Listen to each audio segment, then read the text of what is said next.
funny friends, my funny friends, my funny, funky, funny friends now. My funny friends, my funny friends, my funny, funky, funny friends now. Starring Drew Harrison and Will Abeles.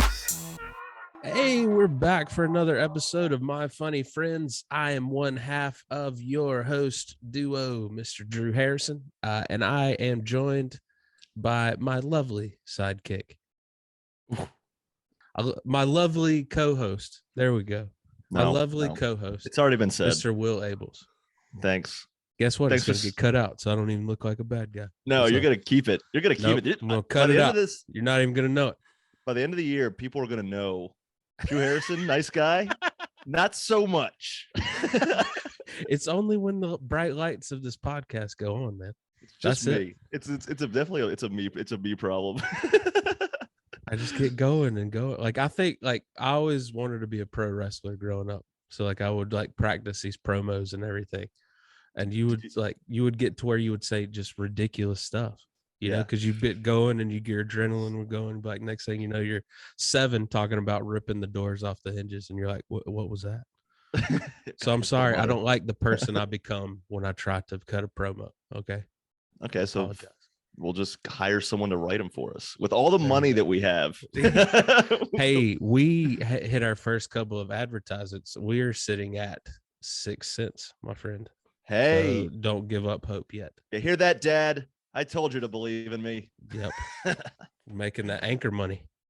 Oh yeah, Anchor. It's good. Yeah. It's good stuff. It's the one-stop shop. One-stop shop for all your podcasts, all your podcast needs. And it's Anchor. Well, I'm excited because we have a special guest with us this week.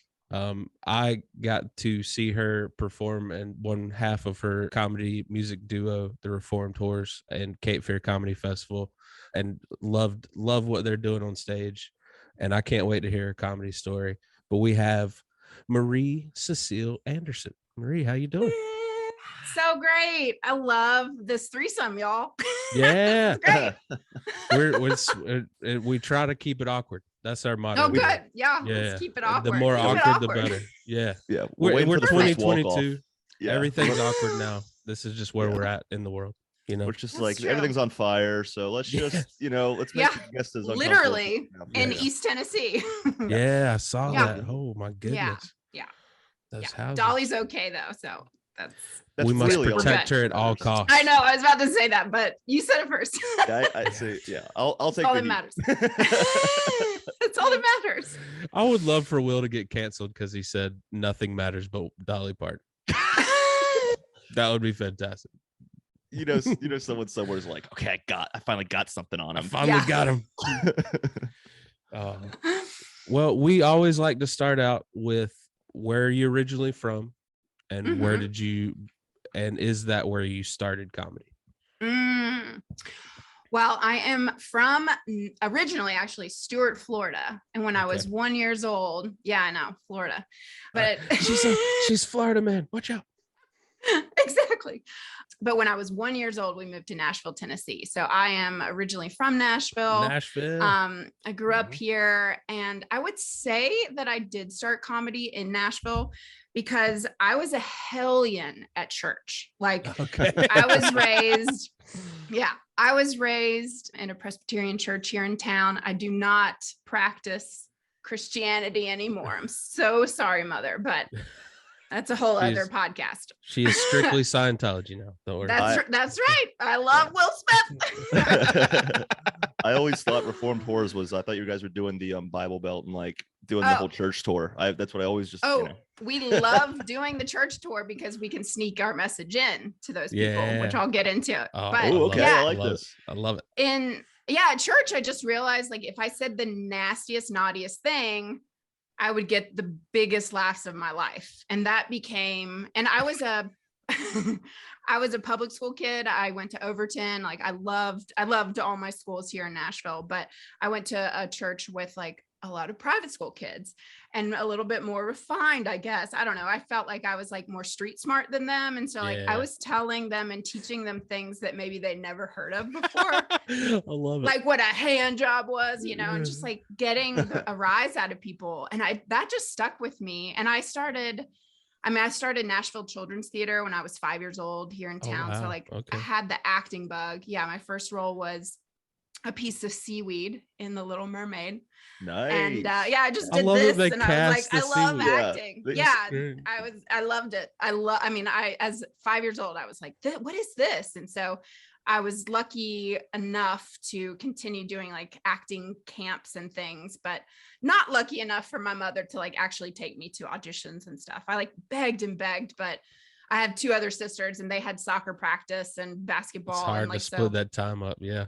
Yeah. So I just did it in school. I did a lot of theater, so much theater. And then I went on to Appalachian State. Oh, App State. Okay. My brother-in-law played football at App State. Well, I did not. I only went to one football game, not so much into sports, but go Tar Heels. Congratulations. Thank you.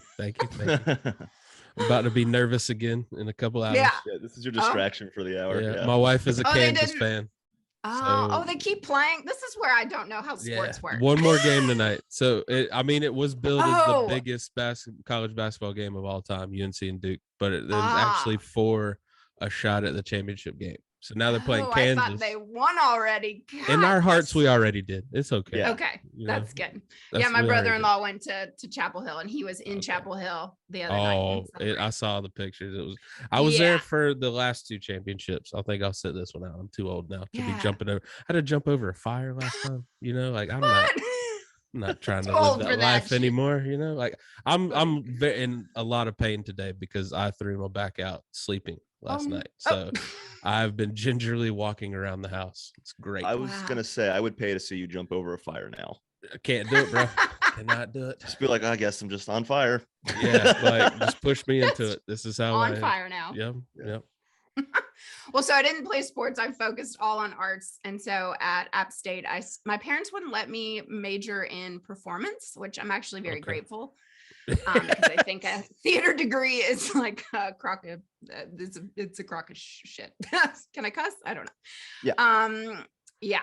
But so then I did study theater education and got my degree, and like I was able to teach theater, and I literally taught for one semester for my student teaching, and I said never again. Teaching, I think, is the hardest thing ever. I was also teaching high school, and I was 22 years old teaching high school, and I kept having all these like sexy dreams about my students. Am I allowed to say that?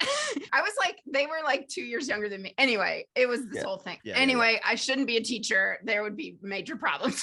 So from there, I actually worked at a theater out in California for a year in Sacramento. And that's when I learned I didn't want to do much theater anymore. I really wanted to focus on film and television, because doing theater every single day and like just knowing the whole nuances of how to run a theater company, because that's what my dream was. I was going to move back to Nashville and like challenge the Nashville Children's Theater or something, like start my own and take them down, the competitor. Look at them now, like 50. Before we do move on from the theater part of your life, what was your favorite role you ever had in theater? Besides seaweed. Such a great besides the seaweed at the Little Mermaid.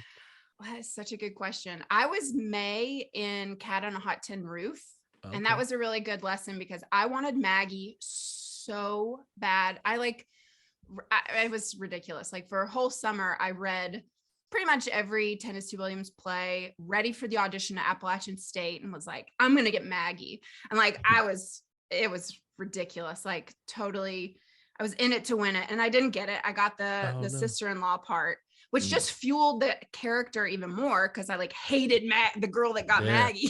But no, this is real.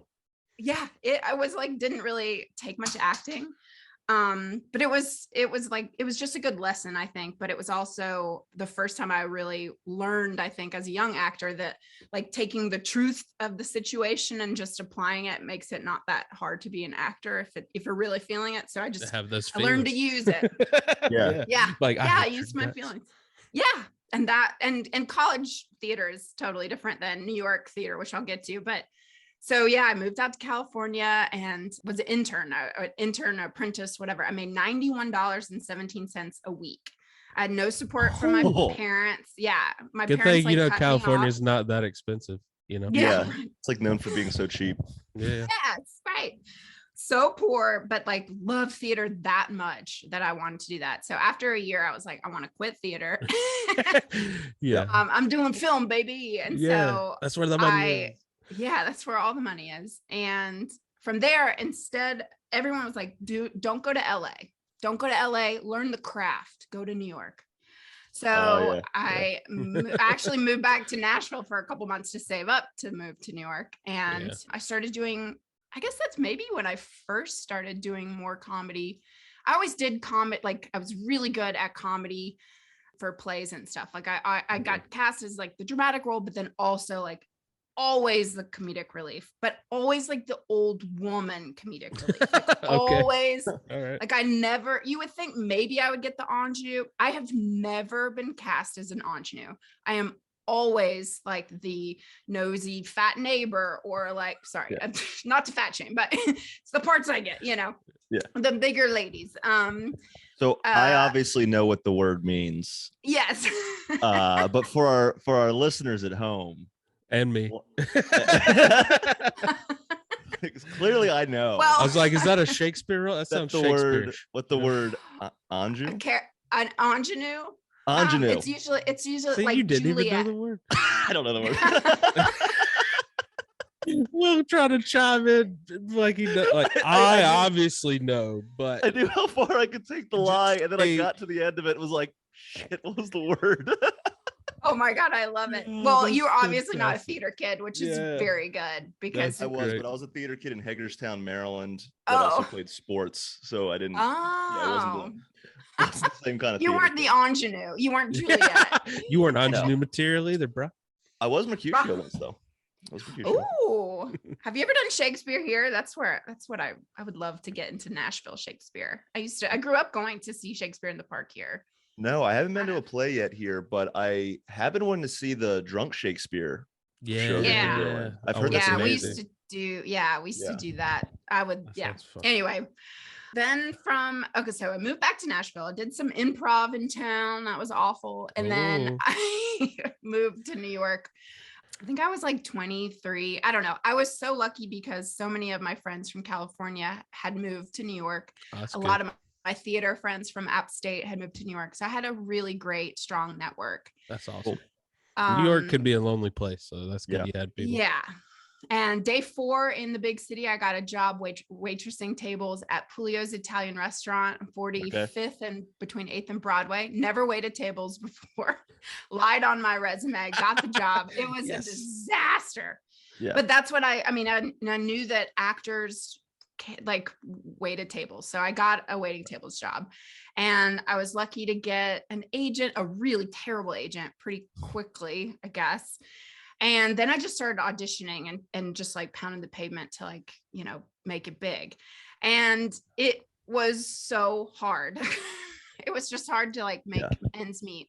And I had an agent who suggested that I needed to get UCB on my resume. Like I need improv classes, like they tell everybody. So I started taking improv classes at UCB and really fell in love with improv and just, more the community rather than improv itself, but just teamwork, like, because I'd been around theater people and I'd been doing some film stuff and writing a ton, but I hadn't found my people. And all of a sudden I felt like, oh my God, comedians, like, of course.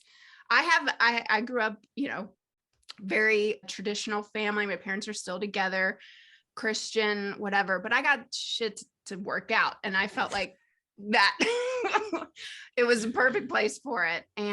But unfortunately it was just, again, hard to break into that scene and get on a team. And it was just kind of perfect timing for me that like I had gained enough confidence to kind of branch out on my own. Okay. And so I started writing, I don't know how this came to me, but I just started writing silly songs. And I grew up playing the piano, and the ukulele a little bit, but then at that time I was dating a musician and he was like fine. And I was like, dude, if he can play an instrument, I can play an instrument. So I picked a ukulele. That's fantastic. And I taught myself how to play via YouTube because it's like, it's literally meant for like God, I love small YouTube. monkey or child. Yeah, I learned Yeah. YouTube on YouTube. I got a ukulele. My freshman year in college, like I saw everyone playing acoustic guitars, and I was like, seeing how many girls they were talking to, and so instead of my brain being like, learn the guitar, my brain was like, I'll be different. I'll get a ukulele, the sexiest string instrument. That'll get the ladies. Yeah, but hey, it's ukulele kid again. Hey, all right. I mean, yeah. you like avoid the ukulele kid in the corner. Was just like, hi, you guys want some coffee and talk to me? Come talk to me. No, I'd be like, what's up? What's your number? I love a ukulele, man. Yeah. But so I taught myself, and then I started playing some songs, and this is what it was like a crazy story, because I had a July 4th party. I always had a July 4th party in Brooklyn on my roof, and I got wasted. I was wearing an American flag bikini, playing my dumb songs for people, wasted. Like I had never played them for anybody before.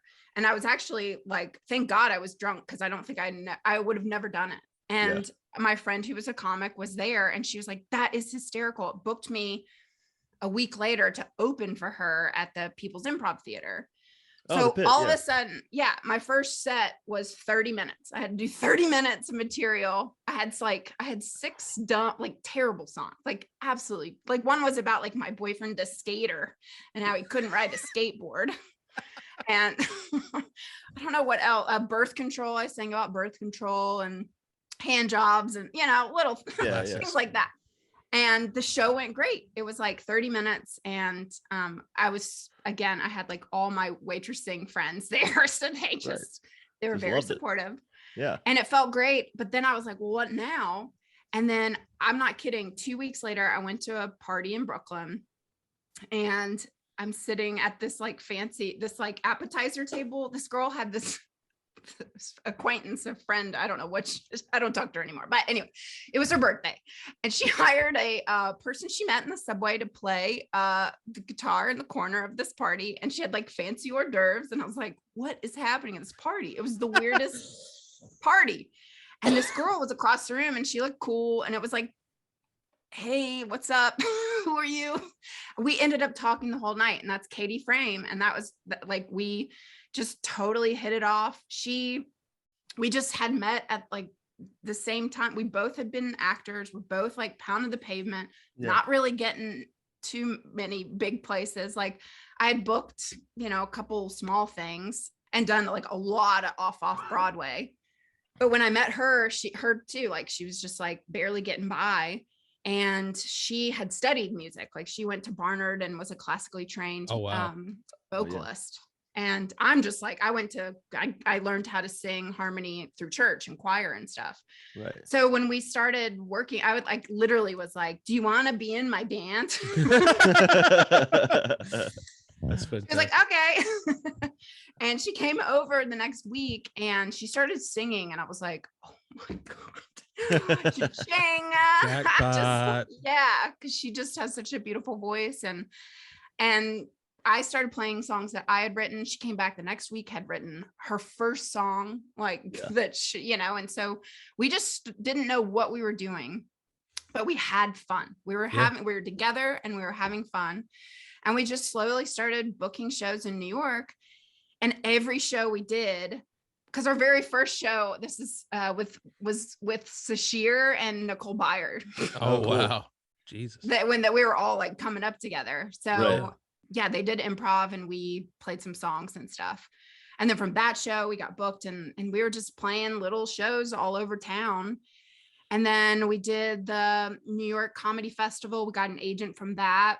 Cool. And then just started our big break. I guess it was 4 years in. We were asked to go and tour and open for Les Claypool from Primus. So that was our first time. That's great. Yeah. It's like such a weird, at first I was like, who? Yeah, Which I yeah. like to tell him, and he doesn't like that story. He's like, I didn't know who you were. I didn't know who you were.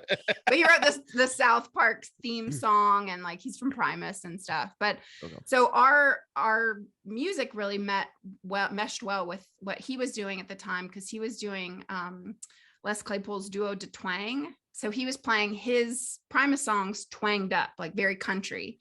And so Katie and I's band was Reformed Whores, and we dressed in these like really ridiculous square dancing dresses and just sang really, irreverent songs about equality, like Girls Poop Too and stuff. And so all of a sudden we're touring all across the country opening for him. Yeah. Now, And did y'all have the name and the like y'all like was what stage of the duo was that at? Yeah, I think we had already released our first album. Okay. Yeah, Ladies Don't Spit, songs that'll leave a good taste in your mouth. It's our first album. And yeah, so that had come out, and Les had listened to the album, and I think we had had a couple viral videos on YouTube that he was able to see. That's so awesome. Then he picked us, and it was wild. That was a crazy time, because touring with him every single time we went out on stage they could either love us or they could hate us. Because as the opener for someone like Les Claypool, they're there to see Les Claypool. Yeah. They don't care Very about specific, the opener at yeah. Isn't that kind of most openers, Yeah. Like, it really is one of those. Yeah, it's like one of those kind of thankless jobs where it doesn't matter how well you do or whatever it is. They're just kind of like, okay, but wrap it up. We gotta get on the headliner. Is he ready? Is he ready? And it's such a hard job. But I mean, I like the opening spot too, because when you win over the audience, there's like nothing better than that feeling. Yeah. So the only time I don't know if we did not win them over was Philly. Philly's Philly's always tough though. Yeah. Yeah.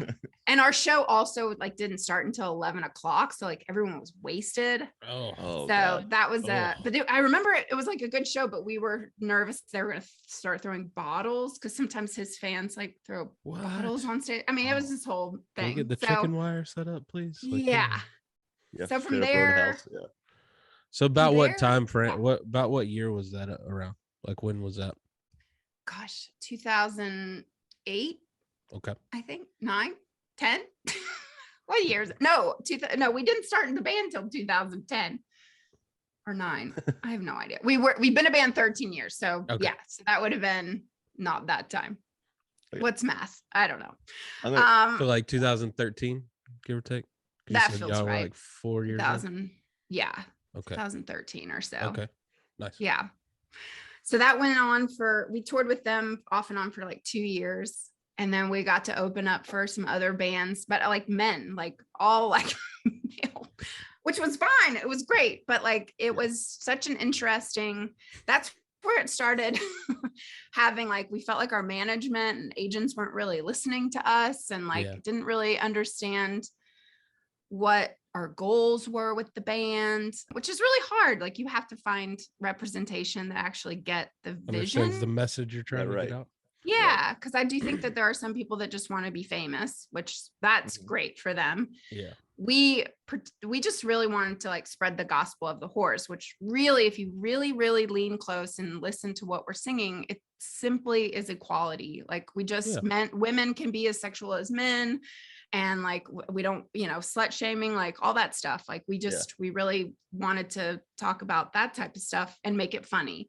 Yeah. And going back to like performing in the South and stuff, we honed our skills and craft in New York. It's incredibly hard to do comedy, I think, in New York, just simply because everybody there's seen it all. Right. Or I don't know how to describe it. Catch them off guard. Oh, and there's just a million comics and a million whenever anyone I try and explain New York to anyone that's like even like just like doing open mic comedy. I'm like, what you don't understand is like there are scenes within the scenes in New York. That's how big it is.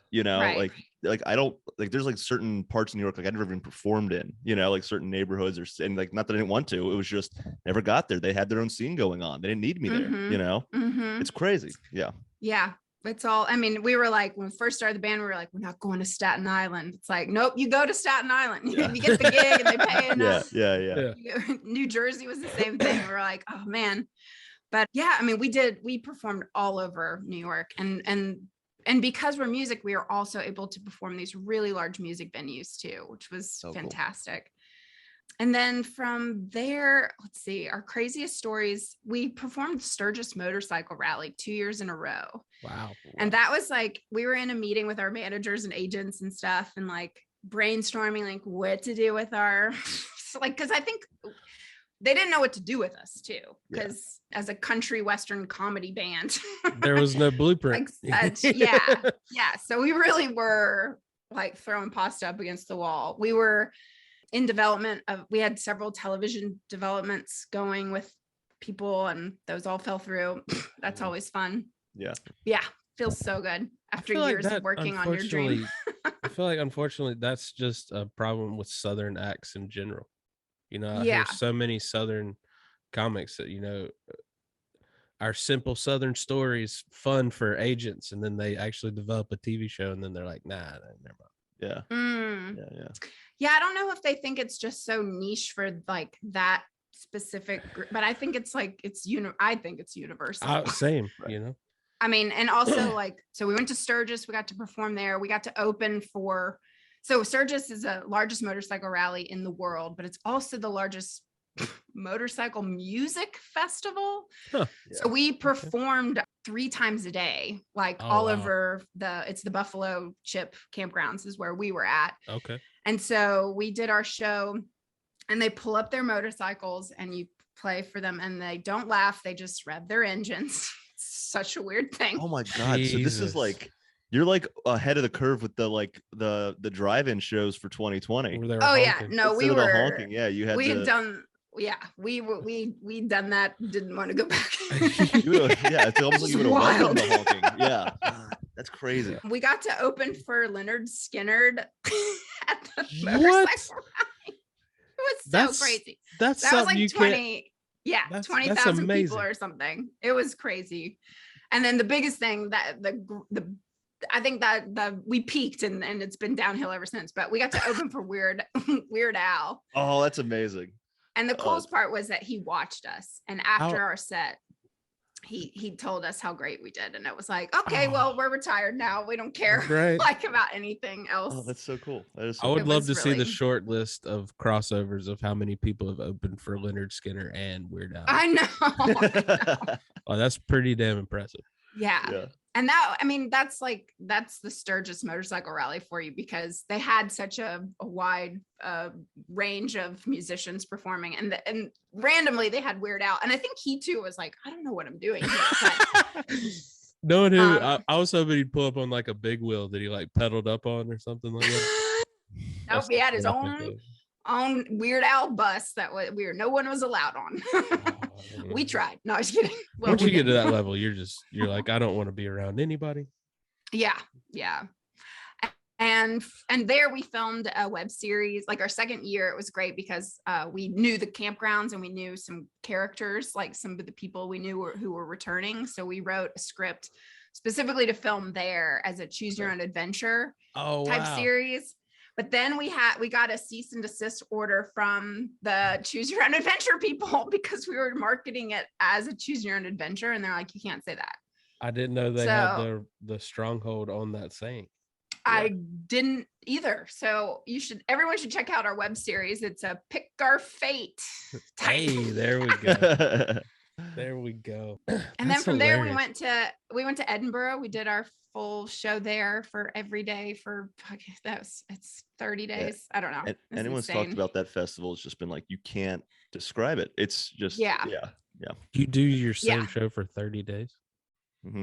Yeah, and other people's, and like you just I think we honed our chemistry, our comedy, our banter, like just it took it to, we thought we were good after touring and opening for bands and stuff, but then we went to Edinburgh and it was like, and then Sean Patton was our roommate, James Domian. We lived with all these other comics, and cool. Everyone was like having mental, like we're all you're doing your show every day. So Yeah. it was a lot of bonding and like, are we going to survive? And we did. And I'm surprised But someone for- hadn't tried to make that a series, like a bunch of comics in Oh. the house at the Edinburgh. in Edinburgh, Yeah.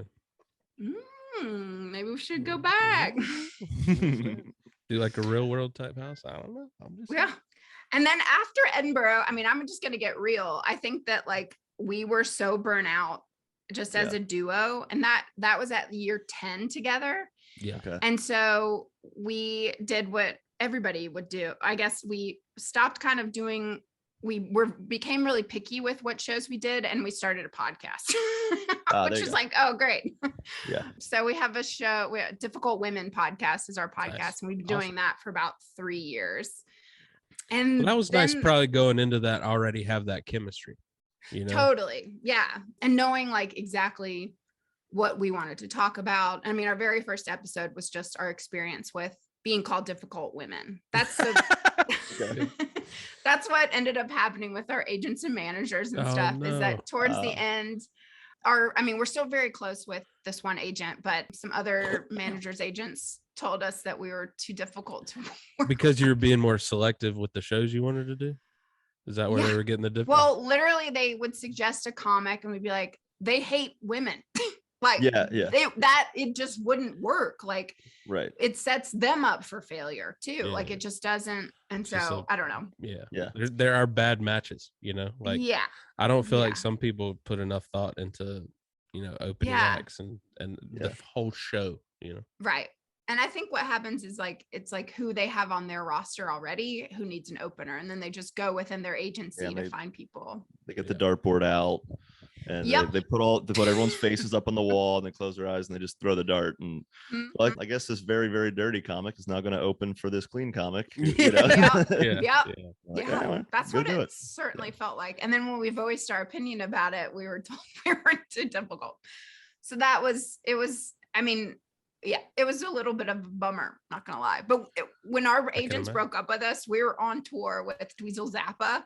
So we were like in the tour bus, like having a sold out show that night, like cried all afternoon because like we don't have an agent anymore. And then we had to like do a full sold out show. So it was just like the juxtaposition of that was just so, I mean, showbiz is hard. It's very hard. But so, yeah, I was in New York and we were still doing tons of shows, and we were about to, before the pandemic, we were about to go on the road again. Because we are so lucky with like a lot of comedy clubs across the country, is that because of touring with these other bands, like we were able to do runoffs at comedy clubs. But then the pandemic hit, it was like, I don't know, for me, having been in New York City for 15 years, all of a sudden I was like, I don't like human beings. Like, why am I in a town that has so many humans in it? Asses to elbows. Yeah. But yeah, I personally just had a moment of, like, I actually came down to Nashville during the pandemic and spent some time with my parents, paying rent the whole time in Brooklyn, and never thought I would move back to Nashville ever. But my parents are both getting older. My dad has Alzheimer's, and it felt like a time to just kind of show up for the family. So I did that kind of during the pandemic, and then just stayed. Like, I got a little tiny place in East Nashville. First time I've ever lived alone without a roommate. Congrats. I produce podcasts now from home. And then I wrote a screenplay over the pandemic that would love to shoot here in Nashville. Oh, nice. And I really because now my partner is in New York. So I actually did my first solo show a couple weeks ago, and it was amazing. I was like, okay. I mean, I miss Katie for sure. Right. Now, are you still doing the funny songs, or are you doing more stand-up bass? Like, what is your solo? I did play. Yeah, I did play 2 songs, but I had all these jokes I had written that I had never, hadn't, and it was a sold out show. It was at Jackalope Brewery or something. Oh yeah. Yeah, I'd never been there. And it was like a huge, over 100 people. I'm like, cool, first show back in 2 years. All right. That was Zach Townsend's show. Yeah. No, it was through the porch, like the literacy. it was a comedy show for writers or something. Through the Oh, porch, or yeah. That's cool. That's awesome. Yeah. So, but Katie did actually. So back to the Reform Tours. We're still together. She did come down to Nashville this past summer, and we recorded our third album. awesome. And so Where did you record the album? Like, do you go into since you're doing, like, do you go into a studio or do you do it live? Yeah. You want the Very good question. So this will be our third album. Our first album we recorded live to tape with a full band in Brooklyn in a big, huge studio. Second album was actually here in Nashville at RCA Studio A. So it's like this legendary. Yeah. It was an incredible experience. Like we had Reba McEntire's guitar player. We had Johnny Cash's last bass player play on our album. Incredible. Wow. This album. Pandemic album for sure. But Katie came down, and I have a really good friend, Dana Cadora. She's here in town. She's an incredible musician, producer. So she has a home studio out in Old Hickory. So we went out there, and in 4 days, we tracked our, we have 9 songs. Okay. So we tracked our vocals and instruments. And then we're really committed to this album being made with solely women. I'm so sorry, men, but we had all men on our last 2 albums. So we're trying to do it with like all female musicians. Oh, okay. Fantastic. That's awesome. And so I was gonna say, I didn't get my phone call about my ukulele, so I was a little. There's always a 4th album. I at one point played a mean trumpet. So just throwing that into the universe, you know. Well, we need a trumpet player. Yeah. But you're not a woman, so sorry, you're fired. I'll teach my wife how to play. She'll crush it. Perfect.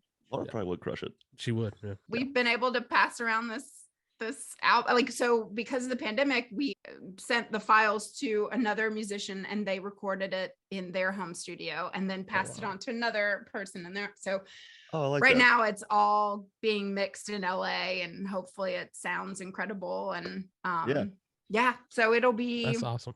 Out this summer. I think we're playing with calling it Pissin' in the Wind.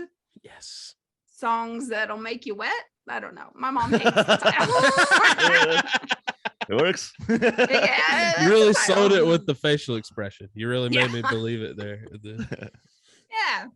So that's coming out. And then And have you two been able to meet up at all? And like, are you trying to tour again? Because that was one thing that I really liked. But so I just moved here last year from New York. Mm-hmm. But when I was I got stuck at home in Maryland for a year, and I was making a decision to either just go anywhere else or go back to New York. What really appealed to me about Nashville was how central it was, how easy it would be to do the road once it was, once we were able to do the road again. And it's just been amazing. Like, it's just been amazing. But so are you planning tours again, or what are you thinking? Well, I think with the album, we'll definitely do a tour to promote the album. And honestly, like, I think with her still in New York, and she's been focusing a lot on cinematography. She's actually a filmmaker now, like 2 years into she really honed her skills on that. And so it's funny when you think about touring again, we would like a certain amount of money, because like in our 20s and early 30s, like we would literally perform for any dollar amount. And now that we're a little older, we're like, okay, we slept, I swear, like the places we've slept on tour is just, we slept in our car several times, like, because we had an early morning flight. So it's like, why waste money on a hotel? So we would just go to the airport, sleep in the car in the cell phone lot. Yep. So I don't want to do that anymore. No, I hear you. Like I said, I just threw my back out. Like I can't do that anymore. Yeah. Drew and I had a tour last year where like it was really fun. Had a blast. But the final like couple nights in Atlanta, we appreciate our friend putting us up, but we were sleeping on like a blow up mattress that deflated, and then we were switching off between a couch and a reclining chair that didn't recline. Oh no. Yeah. And we just, like, by day 3, we were like, we had one more show in Asheville, and we could have stayed in Asheville, but I think we both were like, if I don't sleep in my own bed tonight, I'm gonna lose it. So we drove all the way from Atlanta to Asheville, and then Asheville all the way back to Nashville, because we were like, we gotta go.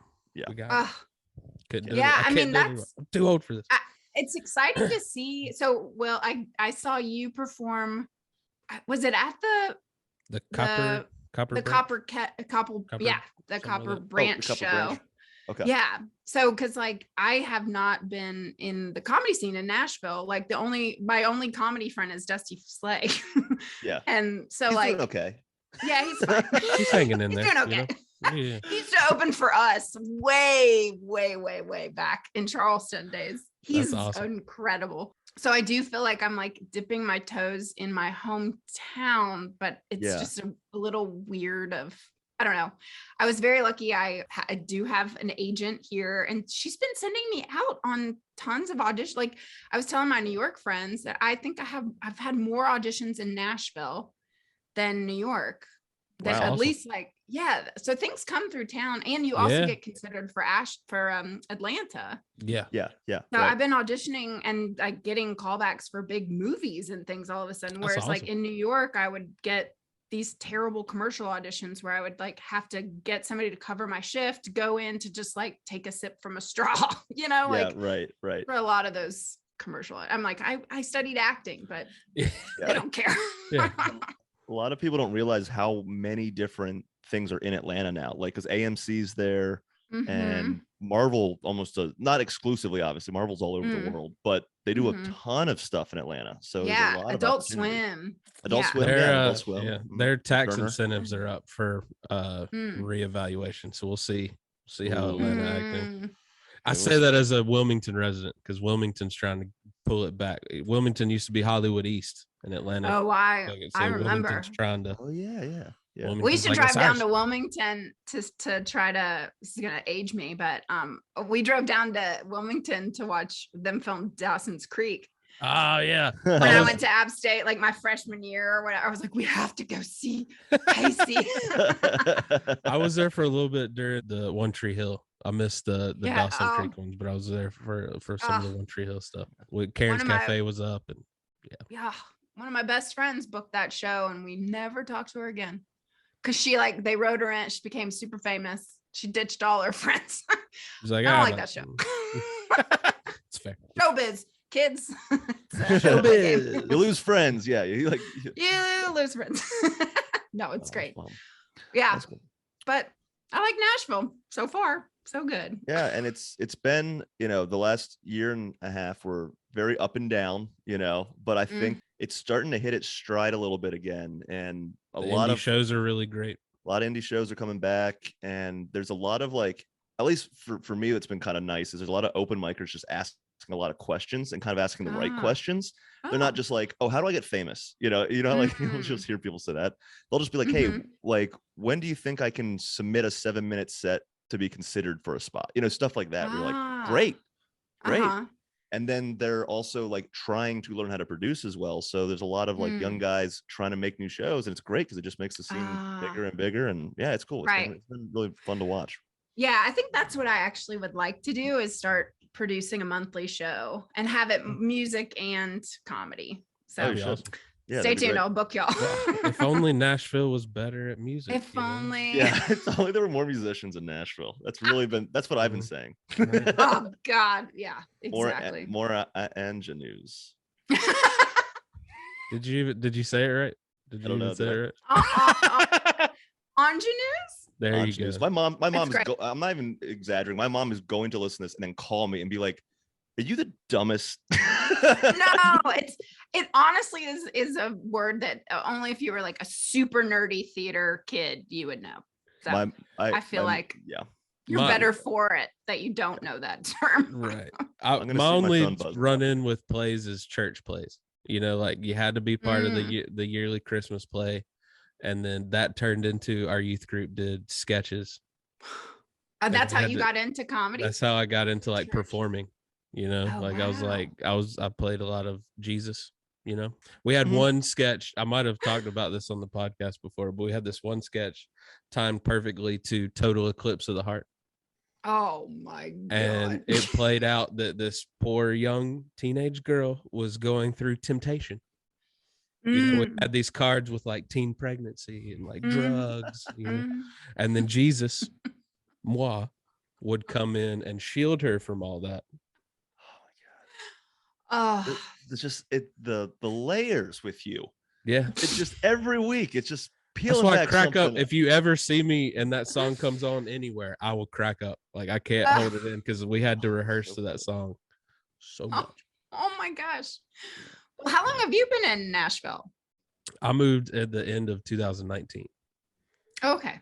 Yeah. So I was Wilmington, North Carolina, Dead Crow, Nut Street, all that Ah. before then. So And you found it equally as great to tour. yeah. So all like, over? because Wilmington, I'm sure from like setting up Yeah. tour dates, you can't get anywhere from Wilmington. Right. Like, Can't go Wilmington's kind of east. that That's dead for end. sure. Yeah, right. So Nashville is way more. I love way more. So I like, I've got connections in Huntsville, just now getting into Kentucky. Like it's opening up when you're just used to doing that straight up and down the East Coast run. Yeah. It's nice to venture out more. Yeah. That's great. I used to always see flyers for you. I think the first time that you guys came onto my radar was, I think, Asheville. And I wasn't even doing comedy there. I just remember being like, it was, I want to say like 6 years ago with an ex. And I just remember seeing like Melissa's flyers. And that was when I was like, there's comedy in Asheville. Like, I didn't know this. Yeah. I was just getting back into stand-up at that time. So I really just didn't know anything. I remember that. I remember seeing your flyers. And like, I feel like every time I've done Asheville since, you're always like on your way there, or I just missed you or something. Yeah.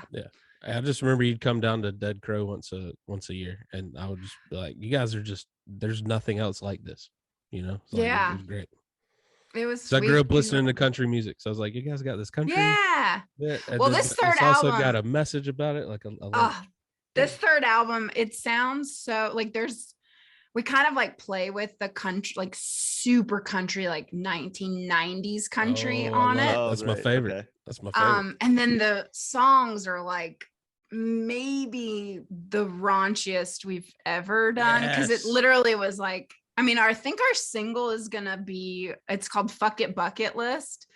And it's like, if you know you're gonna die, you better like fuck your brains out. Like, do what you gotta do. Because you're gonna die. And it's like, this is it. This is it. And then it's again, like, I think my parents are gonna really dislike it. But I think if your parents like what you're doing life wrong. You're not pushing the boundaries enough. No. That's the takeaway quote, I think. Yeah. Yeah. Well, I'll let you know if you do Copper Branch. Yeah. After that show, Copper Branch got a lot of emails that they were not happy with with some of the show. So that's now a clean show. Yeah. Well, that's actually how much is clean here in Nashville? Clean's Bible Belt clean here. Yeah. Like, because I get dinged because I'm pretty clean, but I still run into trouble talking about drug stuff sometimes. Yeah. So I'm considered clean, just not family clean. Yeah, I don't do clean. I just don't. I refuse to. My mouth don't work like that. It works. It works so well for me because I still turn into a 13-year-old boy if I say the word penis. I'm going to turn bright red and chuckle, and then you're going to have to just shoo me off stage. So it just works out for me. I respect it. I love that style of comedy, but I'd say one word. I'm like, yeah. I do too. I think that's why I still really double down on like dirty stuff, because I'm just like, oh my God, I can't believe I can say this for a living. Yeah. I think it's that Southern Baptist guilt. I think at any point my mom's gonna pop up behind me and hit me over the head with like a wooden spoon. You know what I mean? Like, I'm sorry. I didn't mean it. Like, I had one joke when I first started about ball sack, like a testicle joke, and still to this day I haven't told that joke in a decade, and my mom still is like, you don't tell that joke, do you? You don't do it. I'm like, no, Mom, I haven't in a long time. Okay. My mom somehow found this one song I wrote a long time ago about giving up hand jobs for Lent. And she called me and she said, Marie, I need to talk to you about something. I was like, uh-oh, what's going on? She's like, I'm so disappointed in you. And this was after you were out of the house and everything? Oh yeah, I was living in New York, like paying my own rent. Like, it was like, okay. But my mom had always told me, like, Marie, you're gonna grow up someday and really embarrass the family, aren't you?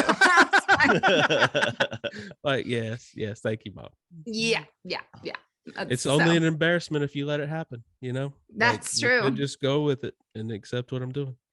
Well, our last big, huge show before, COVID and stuff was in Charleston, South Carolina. We always perform at Theater 99. Oh yeah. That's our home home base. Like we love that theater so much, and they're family to us.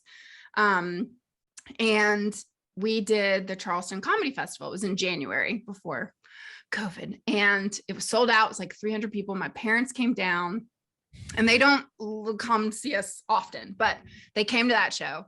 But right before the show, my mom's like, if whatever you do, just don't point us out. Please just don't point us out. And I was like, okay, we won't, because I like to do that. I like to embarrass him. But that one time I was like, okay, I won't. We're singing. I like had some setup where I have a song called Mama, and she knows we're about to sing it. I don't point her out. I don't say anything. All of a sudden I hear some screaming in the back row of the audience. It is my mother standing on her chair saying, I'm the mama. I'm the mama. And I was like, what is going on right now? You told me not to say nothing. Yeah, I didn't say a word. My mother was the one that like stood up and called attention to her. And to me, that was the moment where I was like, okay, like I've done it. Like I really have her want everybody to know that she was the mother of this dirty mouth sailor. Yeah. She wasn't just sitting there like, I'm not mama. I'm not. And my dad, like, you know, with his Alzheimer's, he was like, I really think you got something there, kid. It's like, thanks, Dad. doing it for 12 years. Yeah. But it's really, I mean, I think comedy is hard with, if you seek your parents' approval, which like, I think you kind of have to just like not. I knew there was no way at any way, shape, or form I was going to get a blessing of any sort, you know? Right. Yeah. What did they want you to be? Right. Like, oh, lawyer, doctor, the stereotypical, you know? Yeah. Not a comedian, anything but a comedian. My parents like to do the thing still where they're just like, even though I've been doing this for as long as I've been doing it and like already tried in New York and, you know, done all this stuff, they'll still just be like, why don't you just like get on SNL? Like they'll still do that kind of thing. Oh my gosh. And you're just like,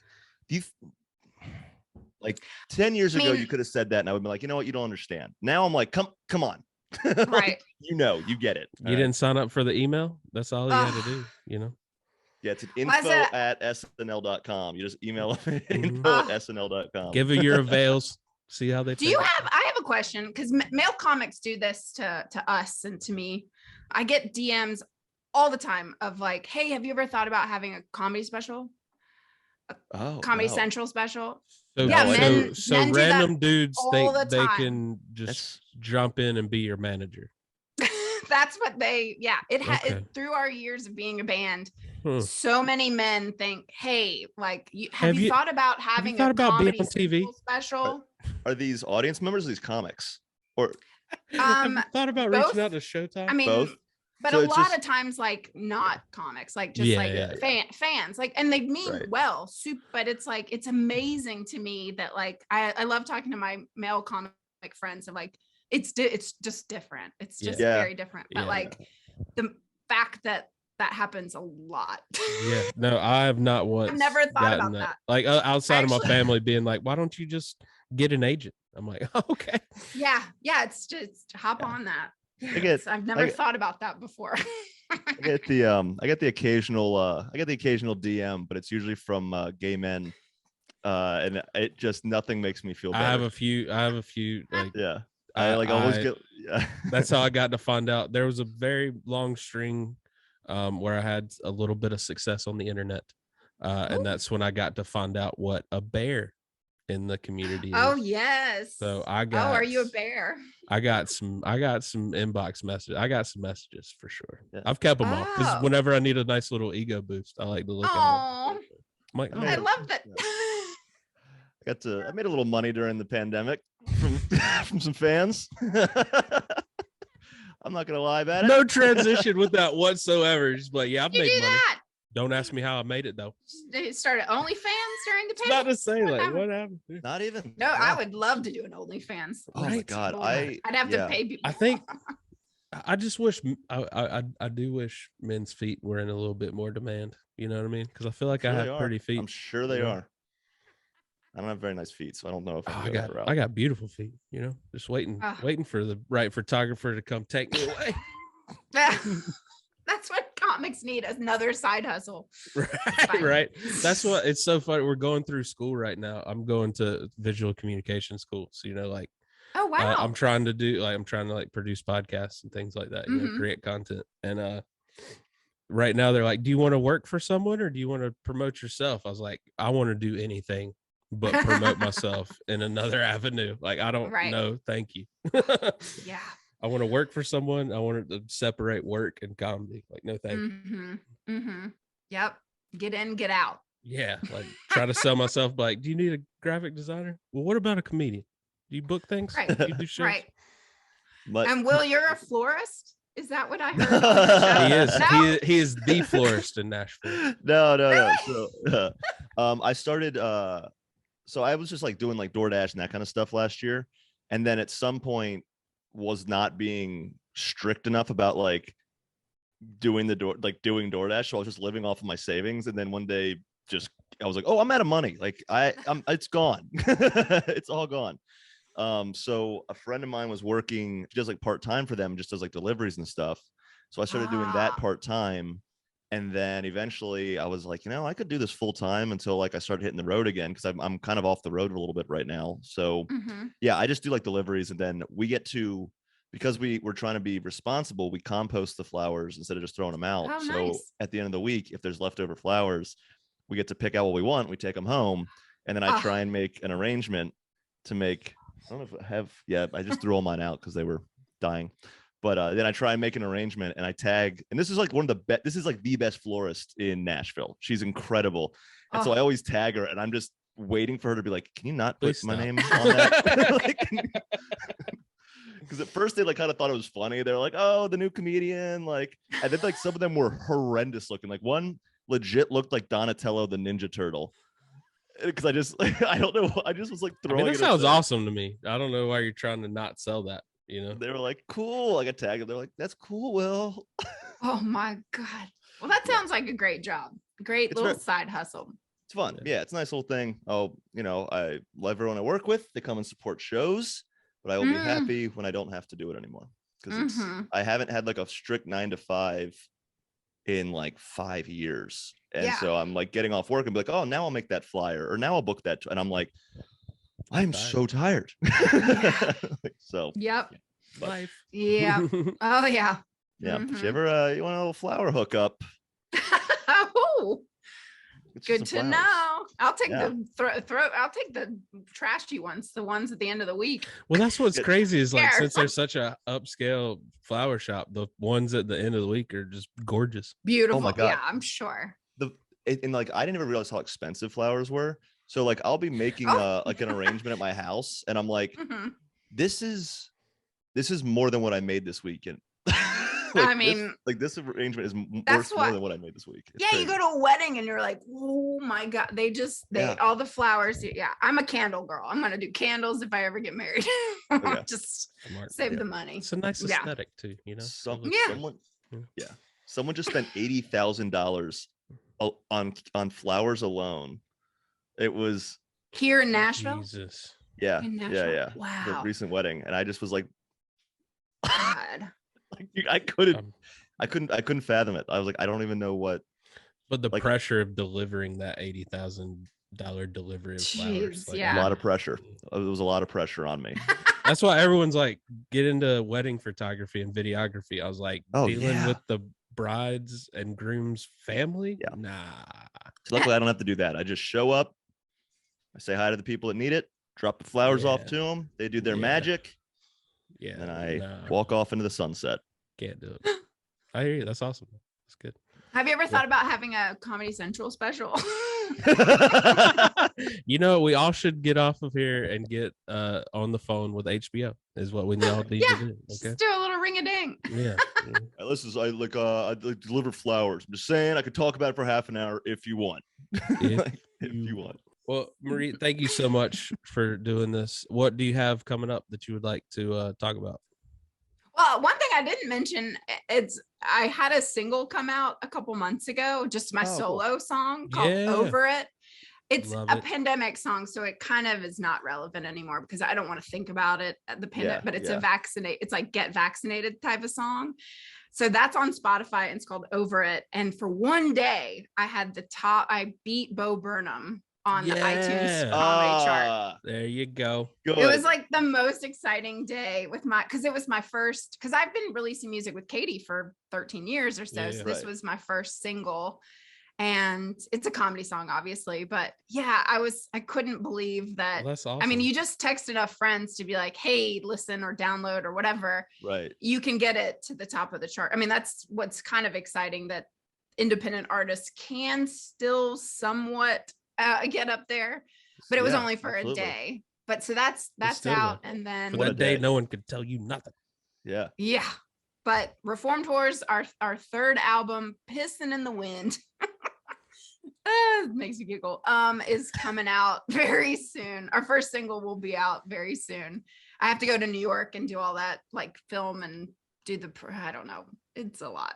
Take photos, all that stuff. But it's gonna happen. It's gonna get done.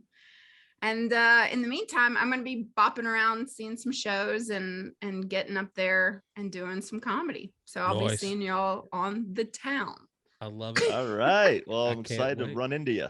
Yeah, definitely, with my dirty mouth.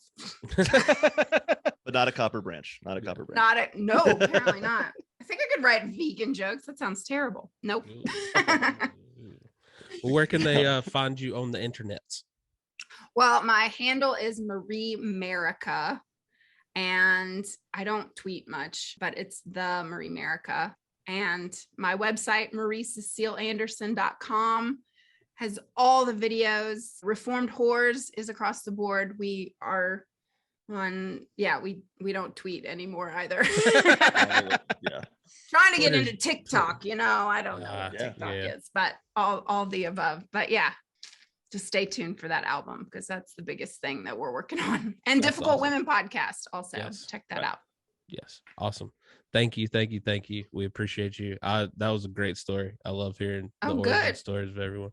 But hit that subscribe button. We'll see you next week. On it, friends.